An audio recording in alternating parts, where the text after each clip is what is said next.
બધાને મારા જય શ્રી રાધે કૃષ્ણ. ભગવદ્ ગીતા અધ્યાય નંબર 1ની જે કથા છે એ આજે આ વિડીયોમાં હું તમને કહેવા માંગુ છું. દક્ષિણ દેશમાં પૂરણ નામે એક નગરમાં સુશર્મા નામે એક બ્રાહ્મણ રહેતો હતો. તે ઘણો દુરાચારી હતો. પોતાનો બધો સમય ખરાબ કર્મો કરવામાં જ ગાળતો હતો. બ્રાહ્મણ હોવા છતાં તે કદી જપ, હોમ, હવન કે દેવ પૂજા કરતો ન હતો. અતિથિને આંગણે આવકાર પણ આપતો ન હતો. તેનો અધિક સમય મદિરા સેવન અને ભોગ વિલાસમાં જતો. એક દિવસે તે દૂર જંગલમાં બકરી ચરાવવા ગયો. ત્યાં તેને સાપ કરડ્યો અને તેનું મૃત્યુ થયું. સદાય તેણે પાપ વૃત્તિથી ઘણા ખોટા કર્મો કર્યા હતા, એટલે લાંબા કાળ સુધી તેને નરક યાતમાં રહેવું પડ્યું. ત્યાર પછી તેનો જન્મ એક અપંગ ભિખારીને ત્યાં બળદ રૂપે થયો. એ ભિખારી સવાર થતા તેના ઉપર બેસીને ભિક્ષા માંગવા જતો હતો. તેની પૂરતી ભિક્ષા મળતી નહીં, આથી તે બળદને પણ પૂરું ખાવા આપી શકતો નહીં. એક દિવસ તે બળદને ખાવાનું આપી શક્યો નહીં, તેથી બળદ ભૂખના દુઃખથી રસ્તામાં પડી ગયો અને બેહોશ થઈ ગયો. પાપોનો અંત આવ્યો નહોતો, એટલે તેના પ્રાણ નીકળતા નહોતા. કુતૂહલને લીધે રસ્તામાં લોકોની ભીડ જામી. તેણે તરફડતો જોઈ લોકો બોલવા માંડ્યા, આ બિચારો આમ રીબાય છે, એના કરતા મરી જાય તો દુઃખમાંથી છૂટે. દરેક જણ પોતાના પુણ્યના પ્રભાવથી તે બળદનો પ્રાણ નીકળે તે માટે પ્રાર્થના કરવા લાગ્યા, પણ બળદના પ્રાણ નીકળતા ન હતા. એટલા જમાં કુતૂહલને વશ થઈ એક વેશ્યા ત્યાં આવી. તેણે આ બળદને તરફડતો જોયો અને કરુણાથી તેનું હૃદય ભરાઈ આવ્યું.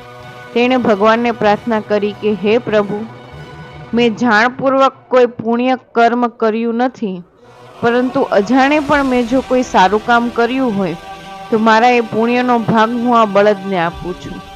તો પ્રભુ, આ દુઃખમાંથી રીબાતા બળદના પ્રાણ છૂટે અને તેની મુક્તિ મળે તેવું કંઈક કરો. થોડી વારમાં તો આશ્ચર્ય થયું. તેનું આટલું કહેવાની સાથે જ તરફડતા બળદનો જીવ નીકળી ગયો. તેના પાપોનો સર્વનાશ થતા તેણે એક બ્રાહ્મણને ત્યાં જન્મ લીધો. તેનું નામ સોમ શર્મા પાડવામાં આવ્યું. એક વખત તેને પોતાના પૂર્વ જન્મનું યાદ આવ્યું. પોતે બળદ હતો ત્યારે વેશ્યાએ શું પુણ્ય કર્યું હતું કે જેનાથી તેના પ્રાણ નીકળી ગયા હતા. તે જાણવા માટે એક દિવસ તે શોધતો વેશ્યાના ઘરે પહોંચી ગયો. તેણે તે વેશ્યાને પોતાના પૂર્વ જન્મનું વૃત્તાંત સંભળાવ્યું અને કયા પુણ્ય બળે તેણે તેનો છુટકારો કર્યો હતો તે જાણવા માંગ્યું. તેને પૂછતા તેણે ખુલાસો કર્યો કે હું પોતે તો વેશ્યા છું.